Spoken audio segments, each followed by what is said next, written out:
Nimechoka kuwaelekeza wasanii wa Bongo Flava. Nimechoka jamani, nimechoka. Ya leo ya mwisho. Shika peni na daftari Diamond, Alikiba, Harmonize, Rayvanny, Mario, Jux. Shikeni peni na daftari, kaeni hapa niwaelekeze kitu kimoja kuhusu muziki. Ukichaguliwa kuwa msanii unayewakilisha nchi, unatakiwa kuwa na akili ya ziada ya kutokuendeshwa kwa sababu ya njaa. Njaa zisikupeleke ukaenda kuharibu mfumo wako wa muda wote wa maisha. Wasanii tupunguze njaa. Tupunguze watu wasiokuwa na mipango katika maisha yetu. Washauri wazuri wanatakiwa kwenye maisha yetu. Ipo hivi, nishawahi kuzungumza nyuma. Msanii alazimishwi, apangiwi kuwa na itikadi ya kichama, apangiwi kushabikia sehemu nyingine yoyote ile. Msanii apangiwi nini chakula, ila msanii, kwa sababu jamii ya watu tofauti tofauti ndiyo inakupa na dhamana ya wewe kuwa msanii.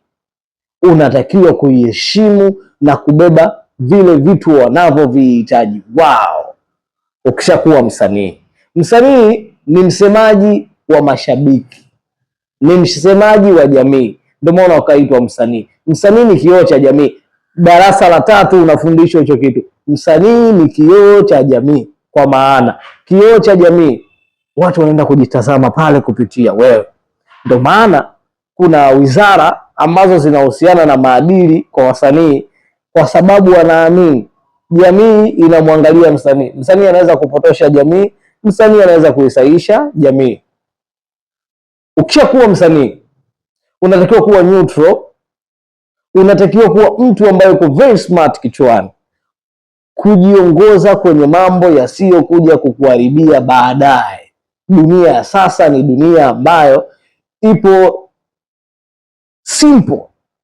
Dunia ya kisasa jamani, dunia inayotuza kumbukumbu kushinda dunia zote zilizopita.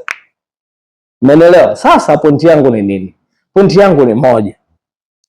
Nimefanya research ya mashabiki wanaozungumza kwenye mitandao kuhusu wasanii, tutaangalia kazi zao, watafanya hivi, watafanya hivi, kwa sababu, na nikachukua sababu nyingi tofauti tofauti. Nikaja kugundua si sababu za kichama ndo zinasababisha kuwa hivi. Hapana, ni sababu tofauti kabisa na hizo. Nilichokuja kugundua kinachopelekea yote haya ni wasanii kujifanya mazuzu, hawaelewi kuwasemea watu na jamii inahitaji kitu gani. Wao wasanii wanajifanya wao ni mazuzu. Unajua kuna yule mtu anajiona zuzu, yani I don't care. Walokupandisha ndo watakao kushusha. Walompandisha Diamond ndio wanaweza kumshusha Diamond. Walompandisha Harmonize wanaweza kumshusha Harmonize. Kama jana nimeangalia Harmonize alichokizungumza, broken, kwa sababu Harmonize ni mtu ambaye si smart. Konde Boy si smart kwa sababu darasani ya kukaa. Lakini nafasi ya mtoto wa Tandale kumtengeneza Harmonize imekuwa ni shida sasa hivi kwa jamii pia. At least Rayvanny ameamua kutulia, tuna makoti yake kuvaa yale, basi sihitaji hata kujibu jamii. We, jamii inageukaga, alafu ikikugeukia kwa sura utajuta. Hii fame ambao wanaizungumzia hawa wasanii, fame ni hawa watu wanaoshabikia haya mambo yao. Fame ndio ipo huko. Fame ikigoma fame ikiamua kugoma, hakuna ambaye anaweza akasurvive. Upate show za ndani, upate show za nje, upate endorsement, kwa sababu hakuna kampuni itakayokubali kufanya kazi na wewe unatukana kwenye mitandao. Hiyo kampuni itakuwa ni kampuni gani inakubali matusi? Ni kampuni gani ambayo inaweza kukubali maneno ya kebehi kwenye matangazo yako?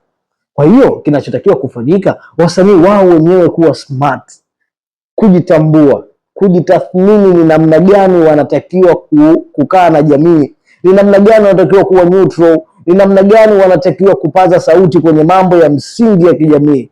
Haujaambiwa uende kwenye chama wanachokitaka wao, ila wanahitaji useme yale wanayoyahitaji wao. Chukua maoni ya wengi kisha yafanyie kazi. Si kwa sababu wamesema sio nini na nini. Hapana, mimi sijaona kama kuna swala la uchama walikuwa wanaleta hawa jamaa, hapana. Ila walikuwa wanazungumzia mambo ya umuhimu ya kwao wao binafsi. Kwa sababu wewe si ndo msanii wao wanakuamini. Wewe si ndo Tanzania 1. Wewe si ndo Tanzania 2. Sasa why you say vitu vyao? Why unakuwa una jeuri? Why unakuwa na misimamo miwili mitatu, yani ueleweki huku huku huku huku? Tupunguze kiburi. Msanii utakiwa kuwa na kiburi hata kiduchu, kwa sababu kazi yako wewe huwezi kuimove pasipokuwa wao. Yani hiyo fame unaiona hiyo inatokaga tu, unaweza ikaondoka na usiwe na kitu kabisa. Kuna watu walikuwa na fame kubwa, this time fame imekimbia. Fame ikikimbia kuirudisha ni ngumu, yani ni ngumu. Mfano, muangalie mtu kama Mr Nice, alikuwa star, sasa hivi hamna fame, imekimbia, imeondoka kabisa. Angalia mtu kama wakina Dulayo, fame imekimbia. Kina Juma Nature, fame imekimbia. Yani fame ikikimbia huwa hairudi. Kwa hiyo wasanii inabidi tulize medulla oblongata. Konde, Ali, Harmonize, Rayvanny, Diamond Platnumz, Zuchu, nani, Jux, na waonea huruma. Msipobadilisha mentality, I swear to God, hakuna anaye survive hadi mwezi wa 6. Generation itabadilika kabisa, na muziki unaweza ukapotea kwa sababu nguvu kubwa iliyotumika kuwatengeneza hawa jamaa itapotea. Watu tu wakiamua kuwapotezea, basi itakuwa wamepotezea. Bwana, mimi ndio yule mdau ambaye huwa anatoaga maoni yangu, sina upande wowote, na wapenda wote, nyinyi wote ni wa kwangu na mimi ni wa kwenu, tuna enjoy. Yangu ni haya tu, today Friday tuna pull up.